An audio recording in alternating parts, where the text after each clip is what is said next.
on the Brith, Canada. My name is MARVIN. I'm the National Director of the League for Human Rights of Brith, Canada. And welcome to everyone who is on this call this evening with Mitch Brownstein, the Mayor of the City of Côte-Saint-Luc. I'm going to explain in French the scenario for tonight, and then I'll come back to English. Nous avons invité le grand public ce soir pour entendre le maire de Côte-Saint-Luc, M. Mitch Brownstein. M. Brownstein a parlé des affaires et des questions locaux, provinciales et des questions qui préoccupent la population de l'île de Montréal. Et parfois, ces préoccupations sont à l'extérieur du Québec plus grand. Il y a des événements actuellement dans le Moyen-Orient qui ont de grands concerns pour beaucoup de personnes. M. Brownstein va adresser ça. Ça va fonctionner comme ça. Je vais donner la parole à M. John DERRICK, le secrétaire des Chevaliers de Pythias. Après M. DERRICK, je donne une introduction de la Maire Brownstein. M. Brownstein va adresser tout le monde et après ça, il va y avoir une période des questions et commentaires des personnes qui participent aux appels. Cet appel est pas seulement sur Zoom, c'est aussi sur YouTube et il y a un autre groupe de personnes qui les regardent là-bas. So let me just briefly explain what I just said in French. We're honored to have Mitch Brownstein, the Mayor of Côte-Saint-Luc, with us this evening. The way the evening will function is after my introduction of the scenario, we'll go to John DERRICK, the Secretary of the Nice of Pythias here in Montreal, the domain of Quebec, who will speak for a few minutes.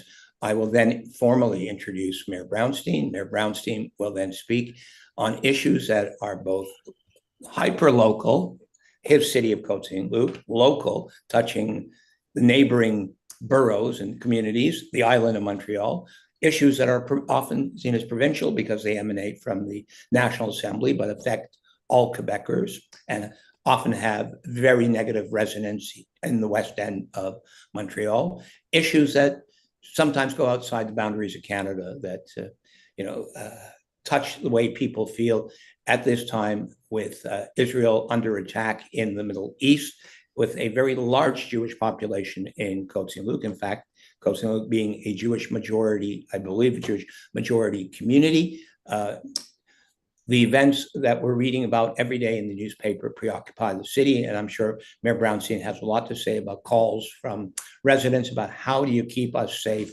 under situations that many people feel intimidating and frightening. After the mayor's speech, we'll open the floor up for questions and answers. At that point, I'll ask people to put up their hands and I'll recognize you as you put up your hands. I hope everyone will have a good evening. We're sure that there'll be an excellent opportunity to interface with the mayor, who's very accessible and is always willing to come on to calls. I'd like to conclude by saying this is another partnership of the Nice Pythias and Brith, Canada's League for Human Rights. We were the only groups to get together to host a call during the recent Quebec elections, a candidate's call in Darcy McGee riding, which covers City of Côte-Saint-Luc, the town of Hampstead, and much of the borough of Côte-des-Neiges, Notre-Dame-de-Grâce. That call had over 300 people listening to the candidates so that they could make a more informed choice. I also want to indicate that we are now working with the Knights of Pythias towards a in-person meeting at the Côte-Saint-Luc Aquatic Center on or about April 25th. We're hoping to have the elected officials from the area speak at that meeting. There'll be more information from the Knights and from us as we continue our discussions with the City of Côte-Saint-Luc to get this done. That meeting hopefully will have the Member of Parliament, Mr. Anthony Housefather, possibly the MNA, Ms. Elizabeth Brass, and Mayor Brownstein, and possibly other political figures as well. That said, je donne la parole à Monsieur John DERRICK. It's my pleasure to introduce John DERRICK, who will speak for the Knights of Pythias. John, the floor is yours. Thank you, Marvin. I'm okay? Yes. Okay. On behalf of our Grand Chancellor, Calvin Finkelstein, I'd like to thank Brith and Marvin ROTRAND for allowing us to participate in this evening's program. Thank you too to our Pythian member, Mayor Mitch Brownstein, for Zooming with us tonight. The Knights of Pythias is a fraternal organization that will celebrate their 160th year of their founding in Washington, D.C. during the American Civil War. They were the first USA fraternal organization to receive a charter under an act of the United States Congress. Today, there are lodges all over Canada and the United States. Our domain of Quebec has been active for over 110 years. We meet at the ACC in Côte-Saint-Luc several times a year. Our objectives are to spread friendship, charity, and benevolence. During the COVID period, when it was impossible to meet in person, we took to Zoom to bring our community speakers of importance and interest. We are very proud to have won a very prestigious award from the Quebec government for our speaker program during the COVID area. We are planning more speakers in 2024, and we will be very glad to pass the information on as soon as we have confirmed our speakers. So I thank you, Marvin, and your turn. Thanks, John. It's a pleasure for the League for Human Rights to be in such close contact with the Knights of Pythias. Several members of your board contact us regularly, pass on information, which I want to alert you we share with our members and supporters, many of whom are actually Knights as well. We overlap, particularly in the West End of Montreal. And when we put out a notice, it often goes to your members anyways, because they just happen to be on our email list. But I want to say this, as an organization, you are older than B'nai B'rith Canada. While B'nai B'rith was founded in 1844, in Canada, we date from 1875. We will proudly celebrate our 150th anniversary in 2025. During that time, we will highlight the many people who contributed to B'nai B'rith over these years, when at one point, B'nai B'rith was the major organization of the Jewish community, the backbone to sustain the community at a time when anti-Semitism was rampant and anti-Semitism was very, very visible. And we provided services to the community. We continue to provide services to the community, and now we continue to grow advocacy to governments at all levels to ensure that there are robust efforts to combat anti-Semitism in Canada. And unfortunately, we are seeing an upsurge in anti-Semitism over the last couple of months.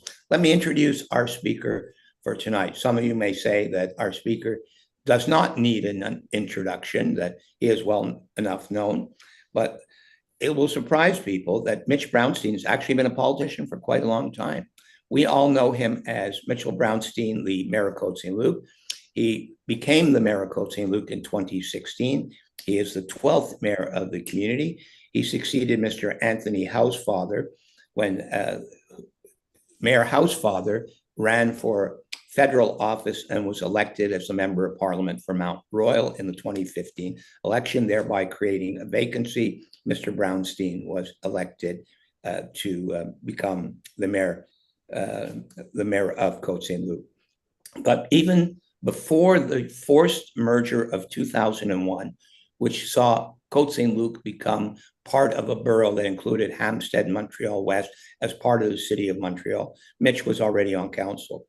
He was elected to Côte-Saint-Luc Council in 1990, I believe in District 7, and he was in charge of dossiers dealing with parks, recreation, and I believe sports. After the demerger, which came into effect in 2005, Mitch was reelected to council as a city councilor, and he served in that capacity between 2005 and 2016 when he became mayor of the community. He's a member of the Quebec Bar, and he has been since 1988. His specialty is in immigration. He's well recognized in the Jewish community. Even before he was elected, he was active in the Jewish community. He's a winner of the Linda Barker Memorial Award from Federation CJA for contributions that he's made to them in terms of leadership, in terms of activities. And he's well known to B'nai Brith. Mitch has been a speaker on B'nai Brith calls that are both local, provincial, and national as well.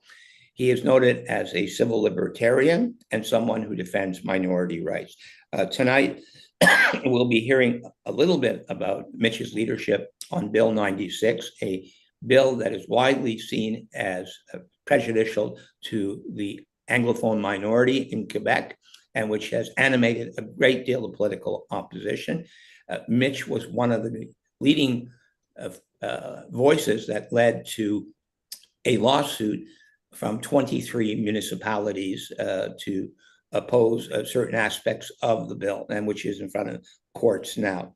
As well, when Bill 21 was adopted, Mitch's opposition was well noted. And at that time, many of you will remember, I was a city councillor in the city of Montreal. He worked with me and others, and he hosted a major rally opposing Bill 21, which took place in front of Côte-Saint-Luc City Hall, and several thousand people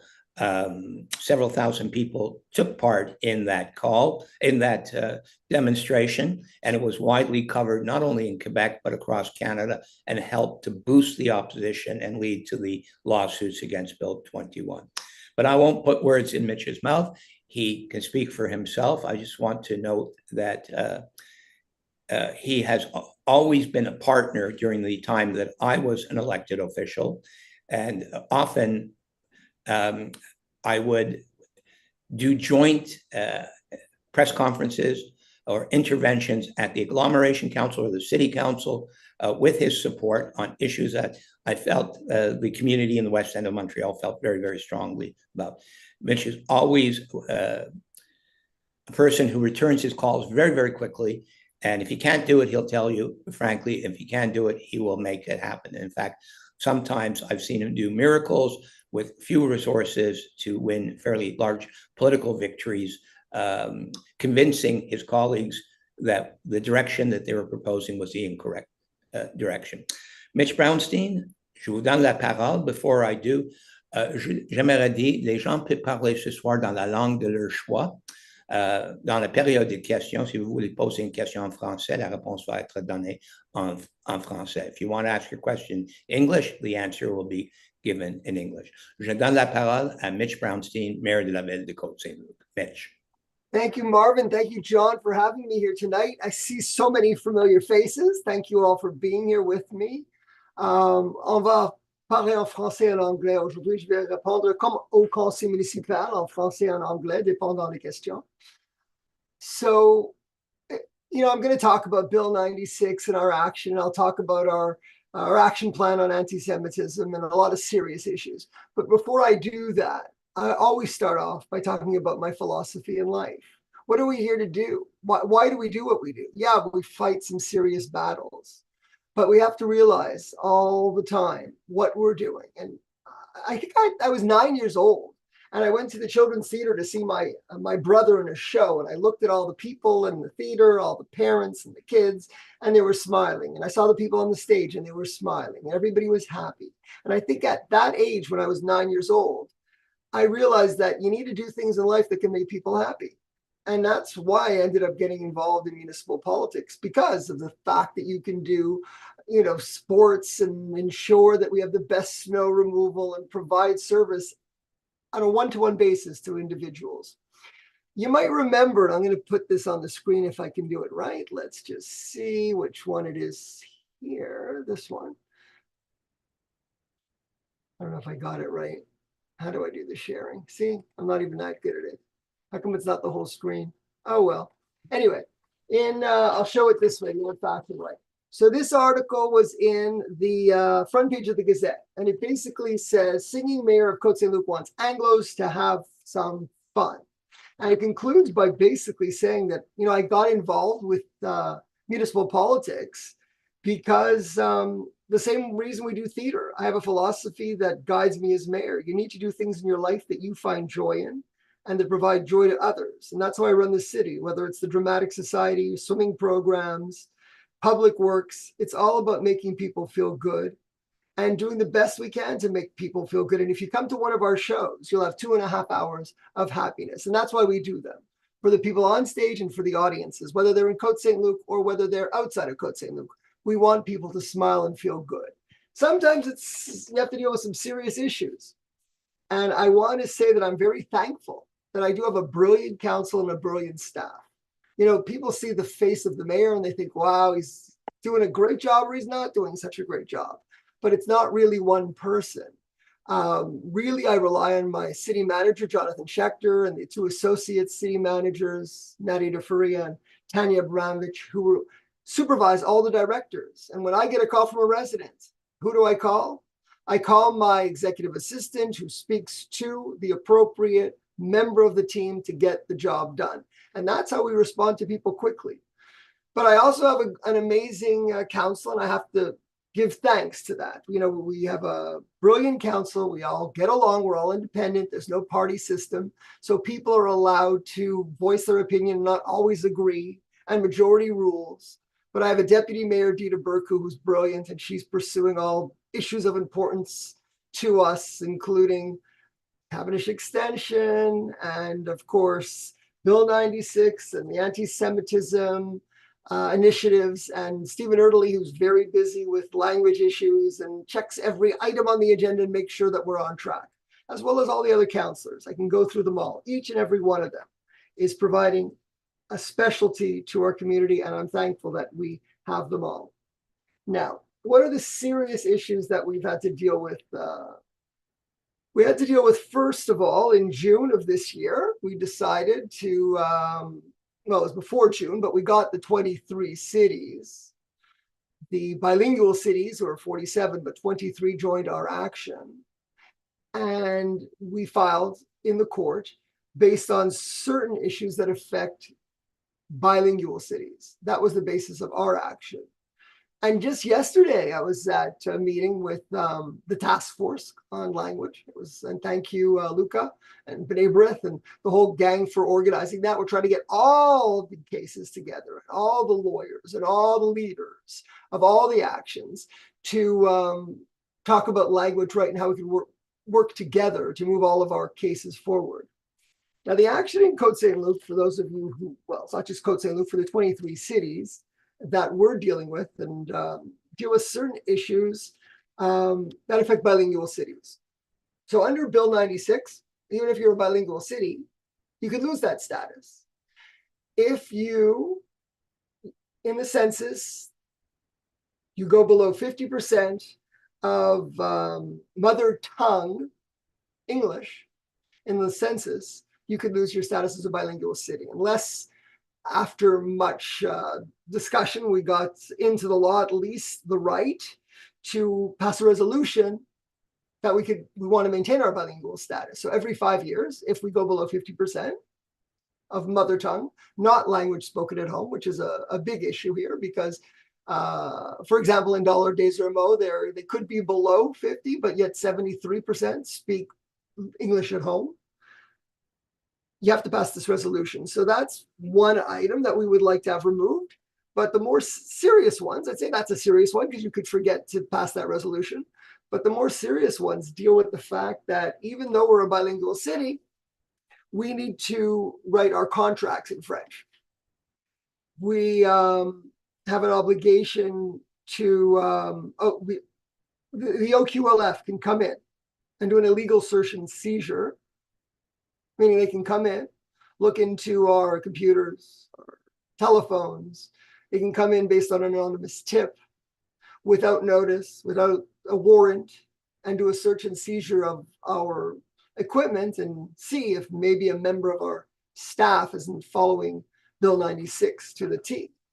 And if they determine that based on that search, they have evidence to show that we're not following the law to the T, we can be penalized, and this is really scary, is we can be penalized by taking away grants. We get about $4 million in grants from the provincial and federal government, but they all flow through the province.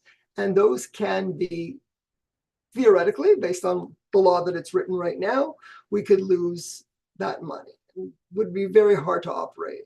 Now, I don't know of a country that works like this province of Quebec, where you're penalized and threatened that if you use another language, we're going to discipline you. You have an obligation to discipline your employees if they're not learning to speak exemplary French or breaking a rule of the law. That's another thing that we're challenging. I don't know a place where that exists, and that's why we have to go to court, as we are, like the other cases that are going on, and show that this is contrary to the laws of Quebec and Canada and our charters. And I believe we will be successful in time. We're also going for what's called a stay of proceedings, which means that if we win the stay of proceedings, the law would not apply to the bilingual cities until such time as a hearing on the merits and a positive judgment for the Quebec government, which I don't think will ever happen. We had a date for this past Monday, but it got postponed. So hopefully very soon we'll have our hearing on the request to stay the proceedings heard. And we have to keep on fighting and going forward on that. So that is a little bit of an update on Bill 96. We're probably a long time away. All the cases are a long time away from hearing on the merits and then appeals, and then one day all probably being joined at the Supreme Court of Canada. But the courts are what we have, and that's what we have to go and do. So we got some good coverage in the French press as well on our action on Bill 96. A lot of the other cases are also doing extremely well. So in terms of getting, I think, the average Quebecer to understand some of the inequities and problems with the bill. Now, something that we're dealing with more recently, and particularly since October 7th, is anti-Semitism. Besides the fact that there's a war in the Middle East, and we all have our strong opinions on how we feel, what's happening here in Canada today is very uncomfortable, particularly for kids at universities. It's extremely uncomfortable and it's disillusioning. And we need to do something about it. And we can't do it alone. All levels of government have to get involved to take a stand and to take action. And universities have to take action. So we have created an action plan. The first thing I did, and I was working with the other mayors and Mayor Masala, who's the president of the Association of Suburban Mayors. We wrote a letter to Valerie Plante. That was November 12th. So early on, really, I mean, relatively early on, anyway, compared to where we are today.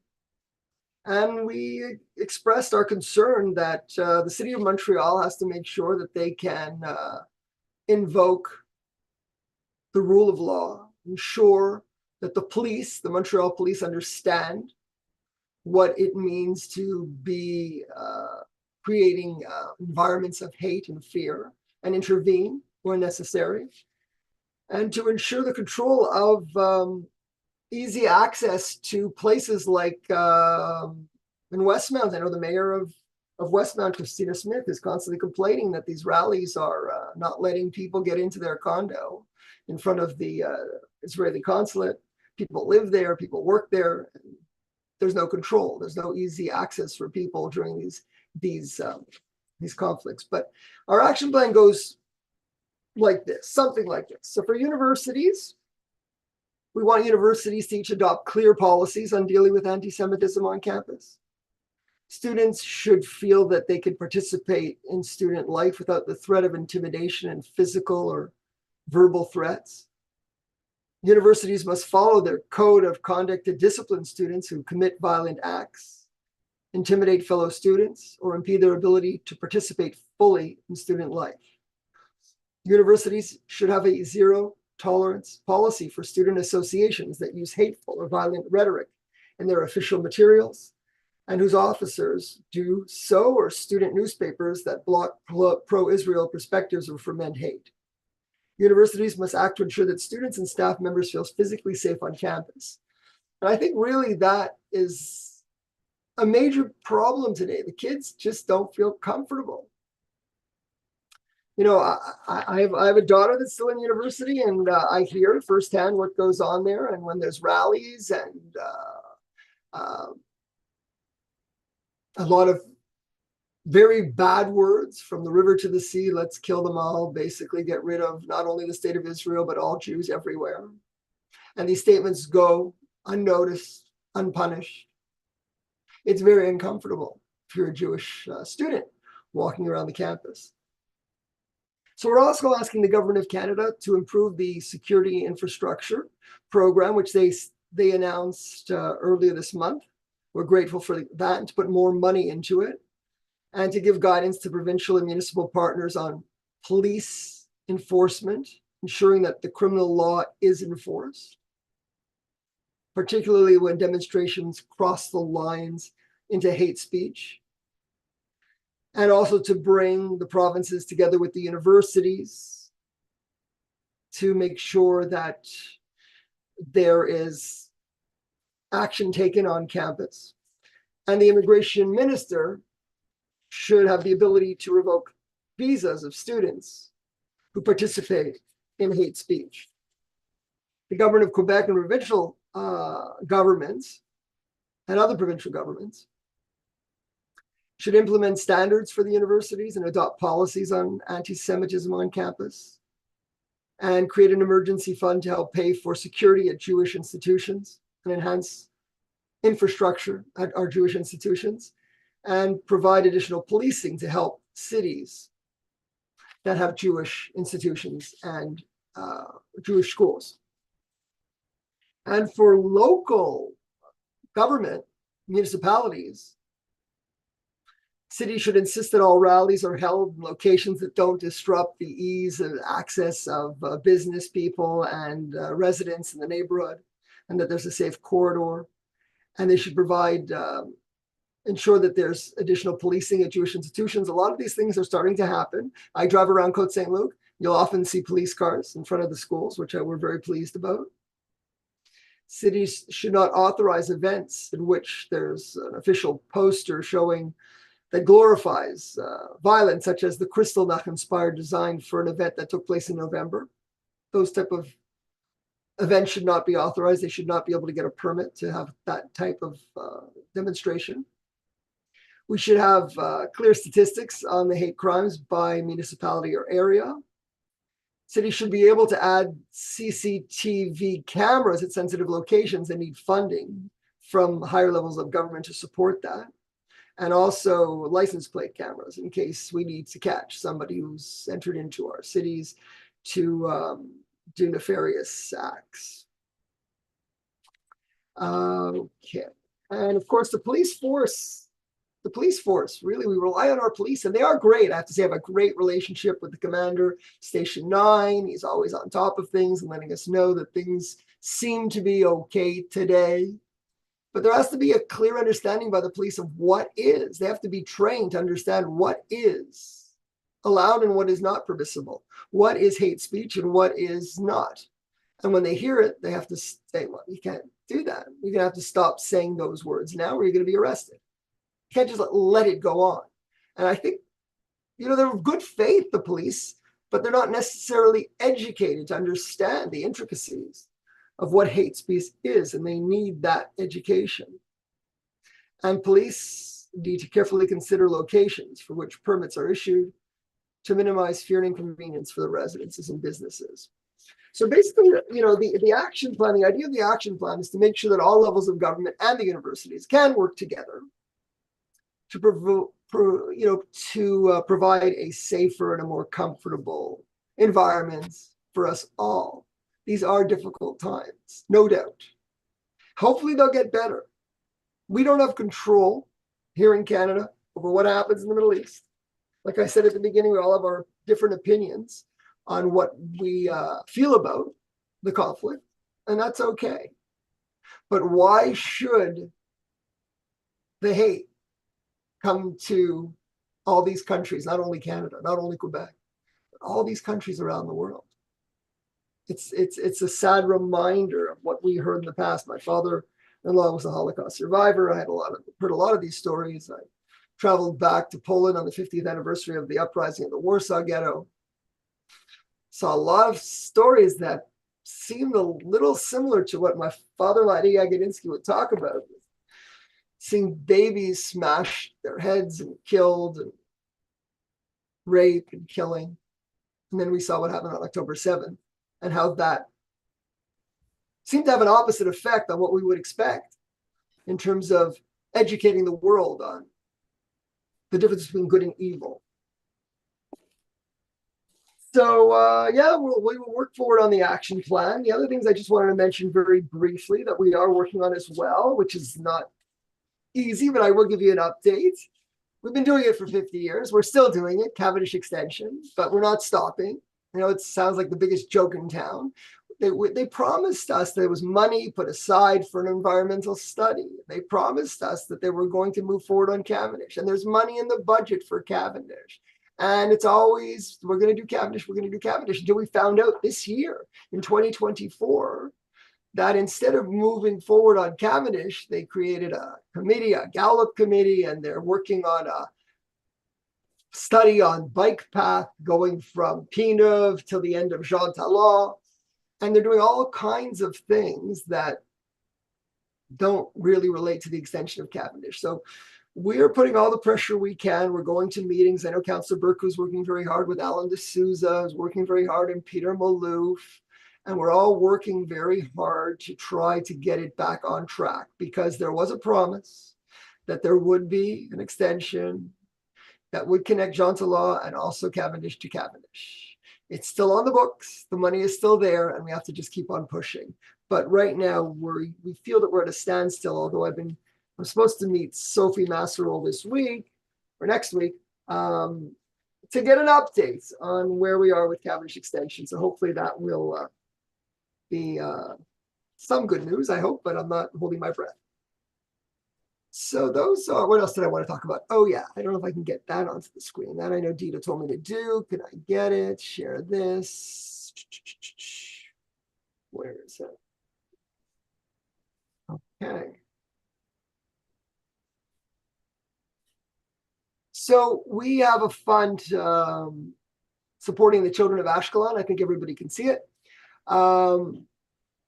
We created a fund, that's our sister city is Ashkelon. And the city of Ashkelon has been hit hard, of course, like so many other cities, and the kids are not able to go to school. It's been months already, so they're trying to work from home.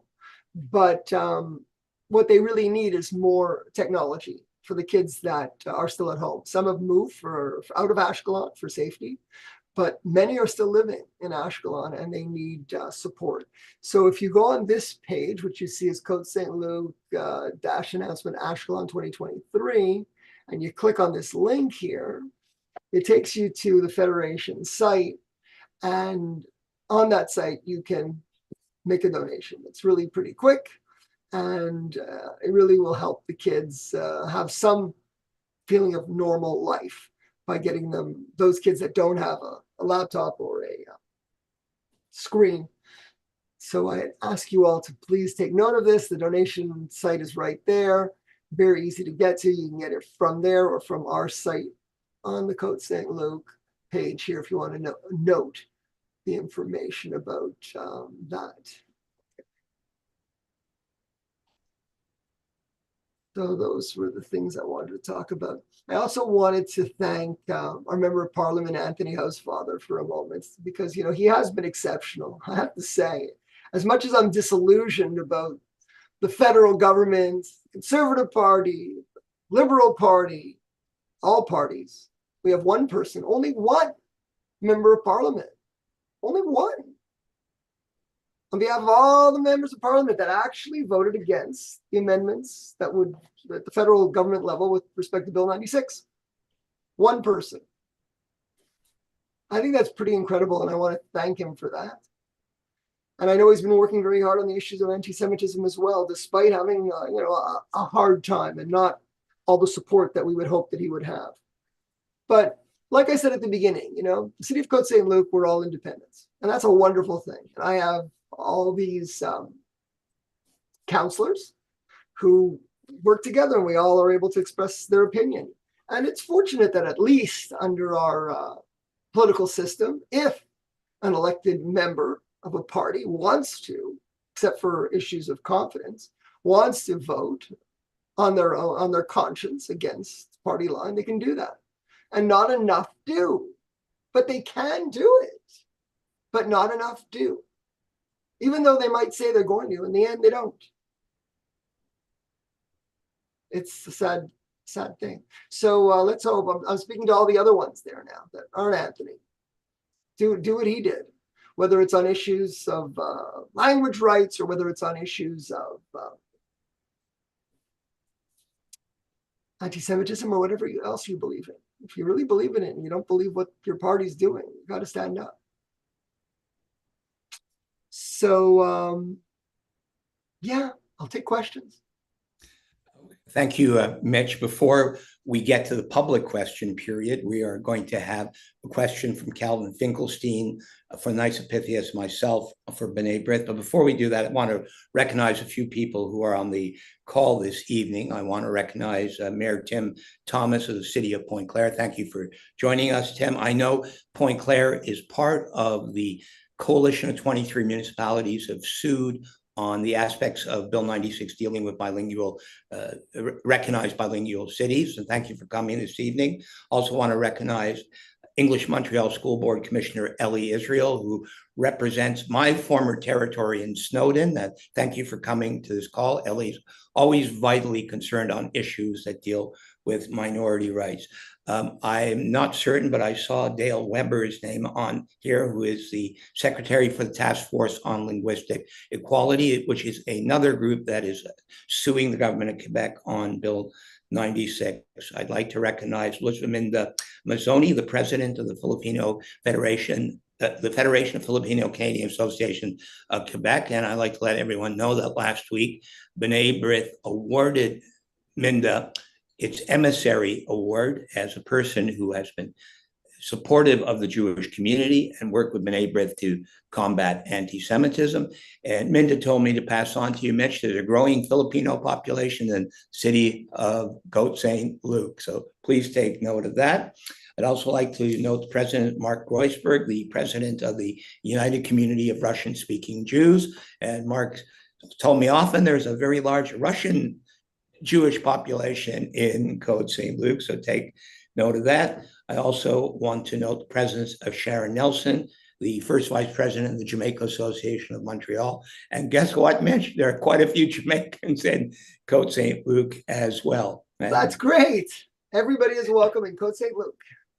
Exactly. All right. So we're going to go to the question period. As agreed in the planning of this meeting, the first question belongs to the Knights of Pythias. John Derrick has informed me that Calvin Finkelstein, the Grand Chancellor of the Knights of Pythias Domain of Quebec, will ask the first question. Calvin, the floor is yours. Thank you very much. Mitchell, it's great seeing you again. I get a kick out of you and your cohort walking down Guelph. I like talking to you guys in the summertime. My biggest question is, when the carry will be eventually finished, what kind of compensation or anything for traffic controls coming out of Côte-Saint-Luc? Because in the morning on Isabella, it's a total mess. I'm just wondering, has anything been done? Has anybody been talking about it? I'm not catching the question. Compensation for? The people coming out of Côte-Saint-Luc after the carry will be finally finished with the Royal Mount problem.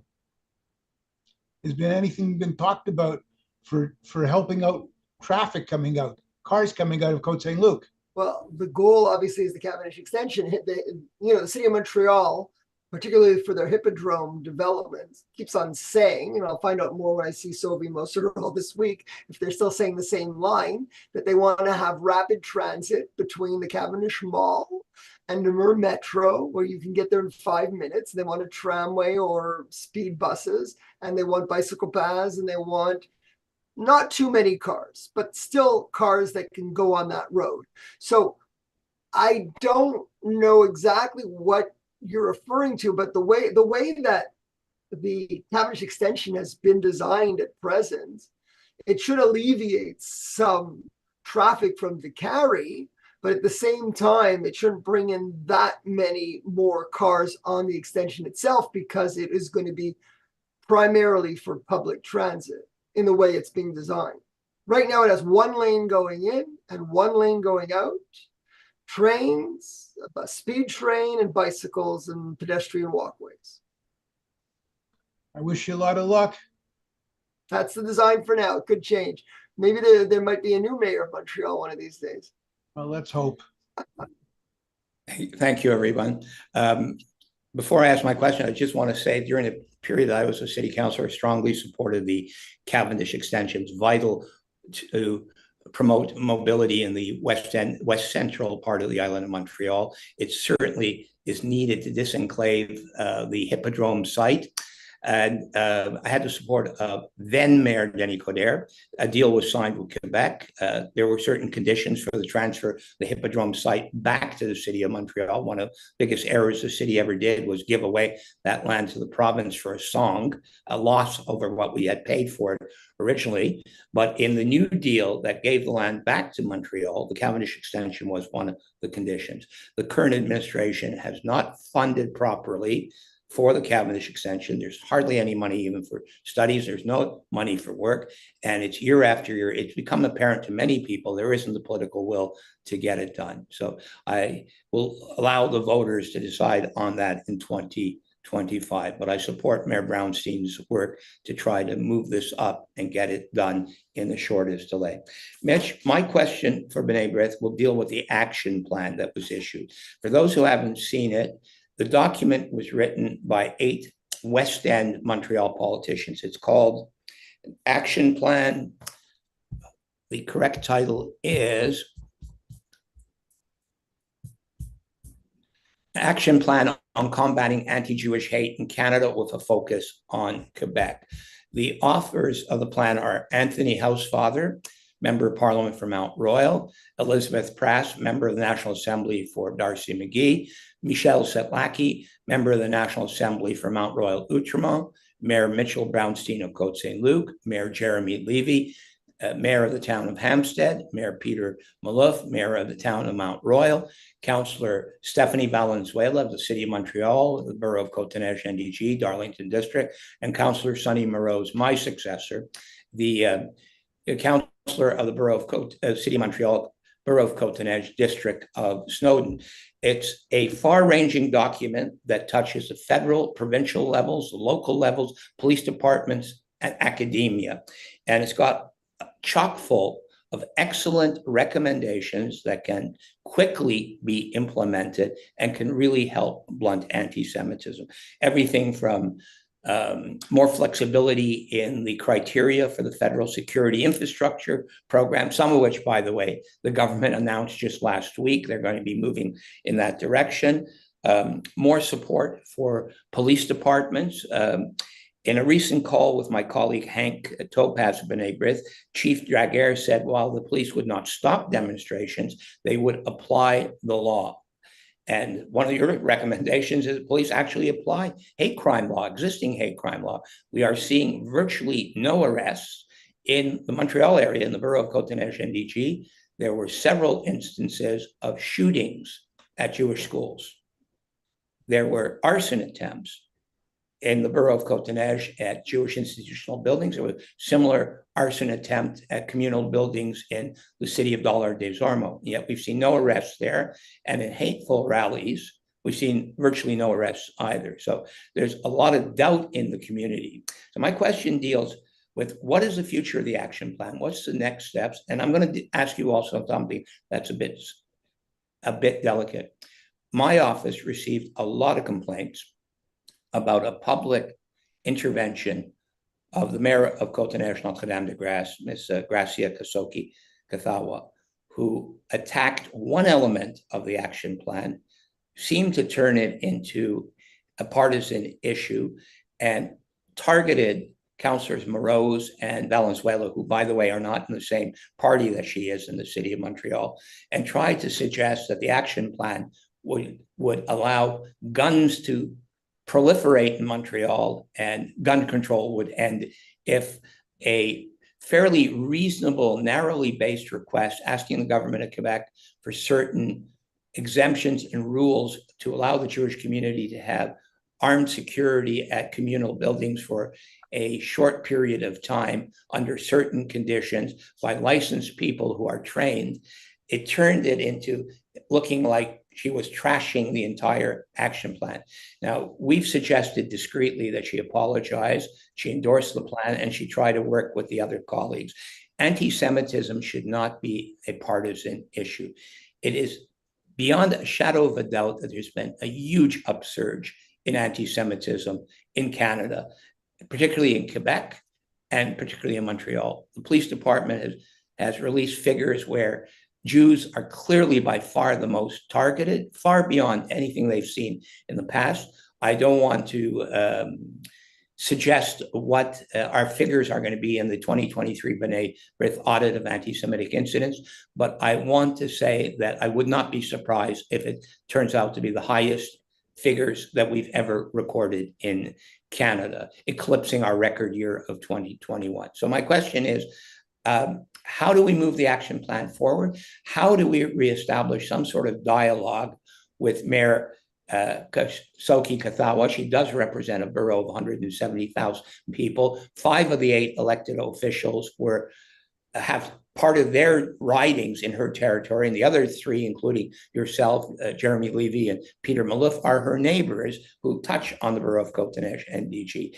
I don't know why she felt it was necessary to do this, but clearly it's upset a lot of people in the Jewish community who live in her borough. Jews are the largest minority group in the borough of Cote-Neige and DG. There's over 15,000 Jews in the borough, very large communities, and everyone wonders what sort of support they're really getting from the borough of Cote-Neige and DG if the mayor feels that she can publicly trash 2 of the 8 signatories on the action plan and try to suggest that the action plan would create more problems than it would solve. So perhaps you can put everything in context and tell us what the next steps are and how we can move this plan forward. So first of all, we started off, I started off with Jeremy Levy and others at the Association of Suburban Mayors with this idea that we needed to do something more. We got the letter written by the Association of Suburban Mayors on behalf of all of us, by Benny Masala to Valerie Plante, and that was a first step. But we wanted to do something more, and I spoke to Anthony Housefather and to Elizabeth Brass, who was my M&A, as well as, the other signatories, Jeremy and Peter Maloof, and everybody agreed that we could build something together. And the idea is to build something with having elected officials from the municipal level, provincial level, and federal level involved. And that's why we are 3-tiered right now, right? We have Michelle, and we have Elizabeth, and we have Anthony, and we have the mayors, and we're trying to move forward this document. I think everybody really agrees on the contents of the document. There was one clause that they made a big deal about, like we said. I know that I have the article in front of me here. Fantastic news. Armed guards in Jewish schools, not the solution. They're playing politics with one article in an action plan when, in fact, what the Jewish community has been asking for months is the right to have off-duty police officers have a temporary period during this time of crisis when bullets are hitting their schools and our buildings, and there's serious potential risk to have trained individuals like off-duty police officers hired as security. It's not an outlandish request, and the Jewish community's made it way before we put it in the plan. Now, I'm a consensus builder, and I want a plan that I could move forward. So I want to move forward with our member of parliament, our M&As, our city councilors from the city of Montreal. We need everybody to feel comfortable and 100% behind the plan. So the next stages right now is They're, you know, the city of Montreal, the party that is studying the plan, as well as the MNAs with who are part of the Liberal Party are studying the plan. And I think that all the articles are going to come up as acceptable, not only to the signatories of the plan, but to the parties, hopefully. And then we'll be able to move forward on the plan. But we're not doing it until everybody has a comfort level. And if we have to remove one clause because it's not making certain members comfortable, so we'll move that clause out. It doesn't mean as an individual we can't be in favor of it, and that with the Jewish community who wants to have certified retired police officers or other trained individuals to have the right to protect Jewish institutions, we can't as individuals support it, even if it's not officially in our plan. So the plan's going to move forward, hopefully with unanimous support from the signatories and general support, hopefully, from the parties where some of the signatories are, you know, members. I hope. We'll see. Seems it should be okay. That would certainly, you know, reassure the community. I mean, people are looking for leadership at this difficult time. And when you have an action plan that was received actually quite positively by the government of Quebec. I understand that Minister Bonnardel had some questions. He didn't say no to this one clause, but he had some questions, but generally the government of Quebec said, yes, this sounds really good. This is the direction we need to go. And as the plan said, while it's a focus on Quebec, it could easily be adaptable across Canada. B'nai B'rith League of Human Rights circulated to political leaders right across the country. And we had favorable feedback from Newfoundland to British Columbia. So it's really a shame that a few politicians seem to be standing in the way of doing something on anti-Semitism when the numbers are there. We don't have to prove that the Jewish community is being targeted. It is being targeted. And clearly in a way we have not seen before. We need solutions. But I have a commitment from all the members who have signed on to the plan that we are moving forward with it. It's just we're tweaking some little details perhaps, but we're moving forward with it full force. Very shortly we'll have you know, an official press conference. Right now all we did was we sent out the letter that you received. You received the plan among many other people, but hopefully we'll, you know, give a full announcement to the public very, very soon. And I hope that the various levels of government, universities take this seriously. You know, they've received it. Thank you for your leadership on this. It's important. Somebody had to do it, and it took 8 politicians from Quebec to get the ball rolling. And I want to stress the document, while saying it's got to focus on Quebec, is easily adaptable in Ontario or Alberta or British Columbia. And the feedback we've had is others want to emulate what you're suggesting. So I think you're going to get national support, even though a couple of people try to turn it into a political football here in Montreal. Before I open the floor for general questions, I want to note the presence of a couple of B'nai B'rith staffers.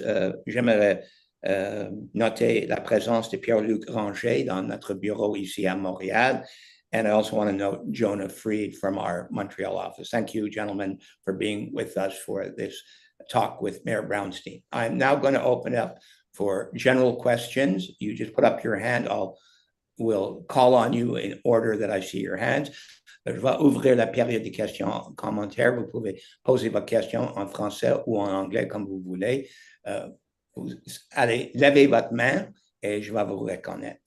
So let's not be shy and let's get our hands up there for the question period.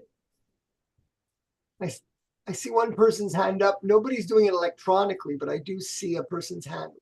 Who would that be? I don't see that person. Marvin's iPad. But yeah, I think you meant that they should do it like Toby Schulman's doing it. I'm sorry, I meant to do it electronically. I do see a hand up. It's Toby Schulman. Toby, would you What happened to me? Okay, Marvin, you can go ahead. You're going to be, you put up your electronic hand because I can't I don't know. see. Some people don't know how to do it. Okay, so after Toby, we'll go back to that gentleman.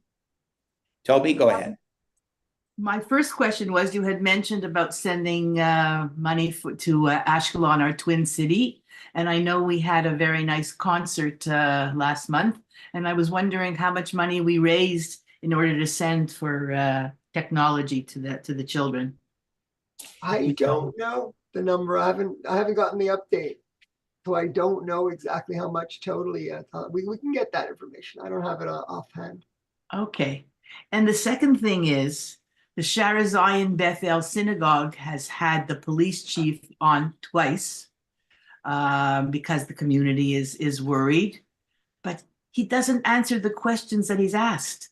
Neil Oberman, the lawyer who formerly served Mayor Plante on for inaction on anti-Semitism, he asked several questions of the police chief, and after the police chief left, everybody who stayed just agreed that he doesn't answer the questions. He just says he knows and he knows and he knows, but there are all these laws that he could be arresting people for and prosecuting them, and it's not happening. That's right. It's not happening, and that's why we want it to be officially put into practice. I think somebody has to stand up and take responsibility. So, the city of Montreal has to ensure that the police are properly educated. They understand what hate crimes are, and they take action when they see it happening. Toby, I want to say we also held 2 calls with Chief Draguer, and he claimed quite clearly that they felt they had no ability to impede or halt demonstrations that are permitted under the Charter of Rights, but that they were going to carefully monitor the demonstrations to see if there had been violations of existing hate crime laws or other laws. We've seen precious little come out of that, and the media has pointed out behavior that would seem to imply that the law has been broken, including hate crime laws. There have been some arrests recently in Toronto because there had been enormous public discontent about some of the events that happened there, including blocking exits off of the 401 highway and demonstrations on a couple of the viaducts over the highway, in which people had felt those demonstrations had gone completely out of control. There were eventually arrests by the Toronto Police Department. There was also some arrests of demonstrations at malls in Toronto or at businesses, but we've seen very little of that. So your question is pertinent. We can only have faith in the police department, and maybe it's just a matter of time, but it should be noted, not only on this call, but to our political representatives in the agglomeration of Montreal. There's great concern in the Jewish community about what people say are clear violations of hate crime laws and little in the way of follow-up. I'm now going to go to the gentleman who had actually physically put up his hand. I can't see your name, so please identify yourself so we'll know who you are, and please ask your question. Okay, my name is Marvin Goodman. You hear me? Yes. Yes. Okay, good. First thing I would like to say, I'm a fairly recent immigrant to Côte-Saint-Luc. I lived in Saint Laurent most of my life. And I want to commend your public works for snow removal. I think they do an extremely good and competent job of getting the snow off the streets. The sidewalks, I can't comment because I drive, I don't walk. But from what I've seen driving around most of the week, they do a very good job. And it's important that the streets are kept clear, as you well know. With the shootings and the arson, I've noticed, I've been on Deakin where the shots were fired at the Jewish school. I've been on Van Horn, and I've seen that cop cars are there, and I'm sure a lot of other synagogues, etc., during the day. But these attacks took place overnight. No police are there. Nobody is there. It's dark. It's whatever. So having armed guards, unless you're going to put them there 24 hours a day, serves no purpose. That's a comment. That's all I have to say. Right. No, I mean, the purpose would be for them to be there when the kids are in school or when the... But it's not happening in the daytime. It's happening at night when nobody is there. Let's hope that continues to be the case, right? It could happen during the day when people are there. That's the purpose. Yeah, but in the last 3-4 weeks, there's been no shootings and no fire bombings are attempted, it's like there was a couple of kids or whatever, and they had their fun, for a week or two, and that's it. I There's hope been so. nothing. I hope Yeah. so. But So do I. the goal of the Jewish community is to protect the kids and the people that are attending religious services when they're in the buildings, not at night. But that's when the no one's shootings. there. But that's when the shootings have been. I hope there's no more shootings, but if they are, let them be when no one's there. Yeah, I agree. Mr. Goodman, Yes. unfortunately, there have been other incidents at other places. We've been lucky that we haven't had another shocking crime like the ones we had in October and November here in Montreal, but there was an attempted firebombing of a delicatessen in Toronto. And you never know. I mean, all of us are still scarred by the Tree of Life massacre in Pittsburgh in the United States. You can't assume because we haven't had an incident in 4 weeks that something won't happen. I'm not assuming. I'm just saying up to now, there's been no shootings or firebombs in Montreal in the daytime. What Right. will be, we all don't know. But That's why our action plan also deals with having improved infrastructure surveillance on buildings of these types that could pick up any type of activity that's happening through infrared cameras and so forth. Okay, that's all I have to say. Anyhow, I'm enjoying listening to you talk. And boy, you do a good job. Thanks. I think, Mitch, you got a vote there. All right. Anyways, having said all that, is there anyone else who doesn't know how to electronically put up their hand? Please identify yourself. Hello, I'm Hi, Ellie Israel. I don't Right. see my picture and I don't know how to, and I also don't see a yellow hand. I do want to say that I do not live in Côte-Saint-Luc, but I'm very happy to be on Mayor Brownstein's robocall list. And it's very comforting and makes me feel very secure when I get announcements about upcoming serious storms or certain conditions that might affect, well, not just traffic, but might affect more than traffic. So I do want to say thank you, Mayor Brownstein, and please don't take me off your list. I'm not a vote, but I know lots of voters. You're an honorary Côte-Saint-Lucer. Everybody's Thank welcome. you. And Like for our theater programs, everyone is welcome. We're not doing things just for Côte-Saint-Luc and our aquatic center and all our facilities. Everybody's welcome. And I do want to say that at the English Montreal School Board, a notice was sent out after October 7th, which was on Saturday. Monday morning, a notice went out to all employees and stakeholders, and I guess that's it. And students, it would overflow onto them, that the October 7th massacre or any issues in the Middle East are not to be discussed. The reason for that is you don't know how certain students will react, or how, well, we understand the teachers won't and the administrators will certainly maintain neutrality. But to protect the students and anybody involved, that issue is not to be discussed. Now, I don't want you to think I'm a comedian, but with regard to Bill 96 or any other language issues, which really are being done, for want of a better word, are being done at our expense, I think the government understands what money means and what are the consequences of opening a trust and having Anglophones deposit their tax money in that trust. That's my question. What are the consequences? I don't know if that's a municipal question, but I know everybody has to pay their taxes and there's no way around it, federal, municipal, or provincial. If you don't pay your taxes, you get the appropriate consequences. No, you Commissioner- pay them in trust. Commissioner Israel, I think you're suggesting some form of civil disobedience with the explanation that your tax liability has been acquitted by simply putting it in trust. I suspect that Mr. Bergman, who's a lawyer, is on this call, and maybe Julius Gray, who I think was here for a few moments, would probably tell you it's not going to get you off the hook.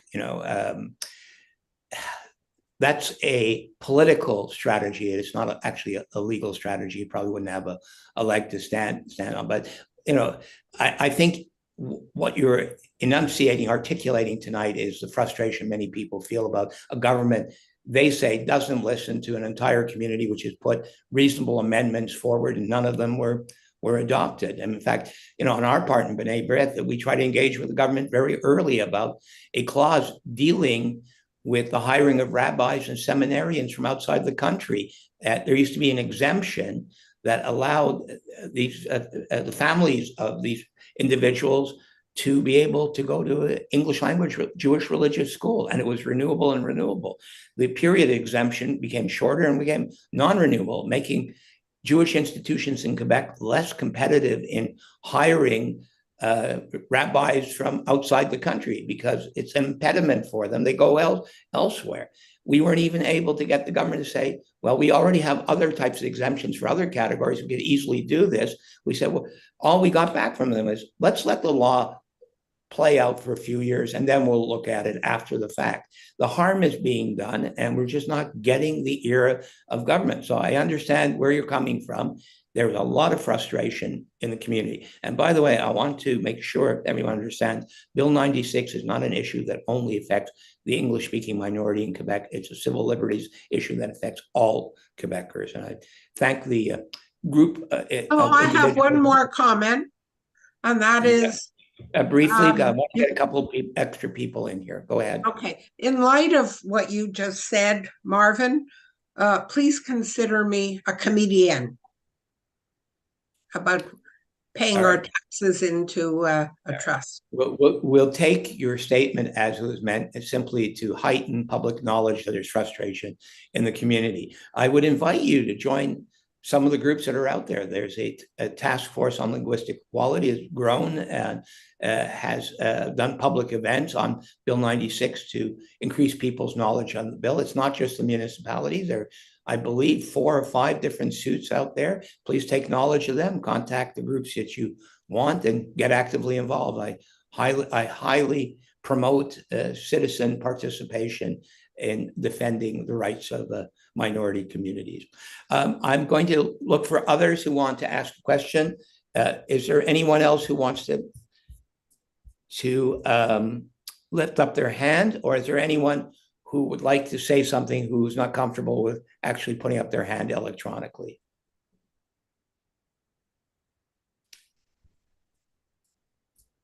Yeah, Mitch. Yes. Mitch, it's Calvin Yes, again. I've got a question about the 3 malls that we have in Côte-Saint-Luc. Has anything been done, is going to be done about them? So what's happening right now is we're building our master plan document based on input from the population at large through surveys we've done, and also through proposals, not official proposals, but ideas from the Cavendish Mall, Côte-Saint-Luc Shopping Center, and DeCarry Square. Everybody seems to want residential on top, meaning towers, and at the bottom, commerce, like you see on so many other developments throughout the island, which for Côte-Saint-Luc could be a good thing if it's done properly, because it gives people the ability to live in their home and have everything that they need just downstairs by taking, the elevator down from their apartment or condo. And it increases our tax base, which we do need. Each year we're getting hit harder from the AGLO in terms of the percentage of expenses we have to maintain for ensuring that our services are all maintained. So we do need a better tax base. And for Côte-Saint-Luc, who doesn't have a lot of land, it's really the 3 malls that will allow us to bring more people to our city. And they want to come. People do want to come. They want to live here. They can't say they can't find a place. Seniors want to come and move closer to their children who might live in the city. And younger people who can't afford a house want a place to rent. or buy. So people want more housing in our city. So that's the future. But I've also noticed there's a lot of empty spaces in those shopping malls. Commerce. There would be, if there, commerce. these redevelopments would result in more residential and less commerce. But of course, you'd have all those people on top feeding the stores below. So do we know approximately when this will start to happen, or? The master plan is supposed to be worked on in 2024. And I think next year, by 2025, we'll have more of an idea of the progression of when things would be built, you know. Yeah. Okay. Thank you, Calvin. It's a good question. During the time I was a counselor, I followed exactly the same strategy that Mitch has just articulated. On the former Armstrong Lock land, which actually used to belong to Côte-Saint-Luc up to, I think, 1982, and now part of Snowden and the Côte-Neige Notre-Dame-de-Grâce borough, that was redeveloped as a mixed-use community. It's largely housing, but it has some commerces as well. And that type of redevelopment acts as a hedge against urban sprawl. It's like Mitch says, allows seniors to live in their communities they always lived in. They don't have to move far away. They can be near their families, and allows people to shop in their neighborhoods. The Westbury and the nearby commerces in Le Triangle serve a local community that's burgeoning. Thousands of new residents have moved in there. There's great potential for land which is underutilized in Côte-Saint-Luc. But I know Côte-Saint-Luc had looked at a plan for De Square. That the challenge there will be traffic, and the intersection of Azina and De is already overburdened. So that's one of the questions. And the redevelopment ultimately further of the Cavendish Mall, the question of the Cavendish extension comes up. But these are more long terms. It's reassuring to hear that master plan will be out there for public consultation. And that of course, does include the Cavendish extension that they needed for the Hippodrome supposedly as well. And it would connect the Cavendish Mall with the Carry Square through Jean Talon. Excellent. Thank you, everyone, for being here this evening. I would very much like to thank our partners, the Knights of Pythias. We look forward to working with you again on matters of concern, not only the Jewish community, but to all Montrealers and Quebecers on questions that we can bring forward either online or in person. As I mentioned, there's work underway now to host a meeting with the elected officials from the West End, particularly the city of Côte-Saint-Luc, likely at the Aquatic Center towards the end of April, and more information will be shared in the weeks to come. Merci à tous et toutes pour avoir assisté ce soir. Merci à Mayor Brownstein pour avoir accepté notre invitation. Cette réunion est close. This meeting is now adjourned. Thank you, everyone.